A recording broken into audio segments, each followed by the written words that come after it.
श्रीगुरुभ्यो नमः। हरिः ओम्। ॐ इडादेवहोः ॐ इडादेवहोः ॐ इडादेवहोः मनुर्यज्ञनीः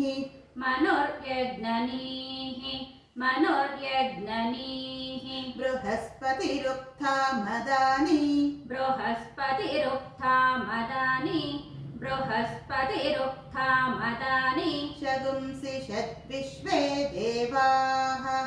शगुंसि षद्विश्वे देवाः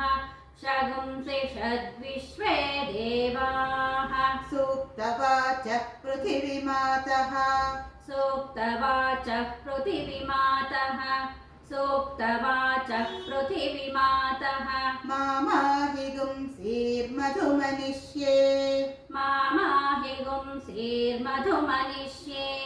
मामाहि गुंसीर्मधुमनिष्ये मधुजनिष्ये मधु वक्ष्यामि मधुजनिष्ये मधुवक्ष्यामि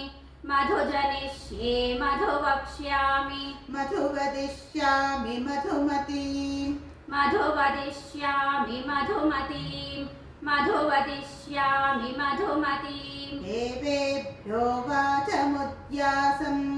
देवेभ्यो वाचमुद्यासम् देवेभ्यो वाचमुद्यासम् शुश्रूषेण्याम् शुश्रूषेण्याम् शुश्रूषेण्याम् मनुष्येभ्यस्तं मा देवाः मनुष्येभ्यस्तं मा देवाः मनुष्येभ्यस्तं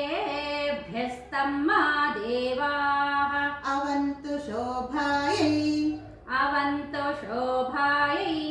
अवन्तु शोभायै पितरो नुमदन्तु पितरो नुमदन्तु पितरो नुमदन्तु ॐ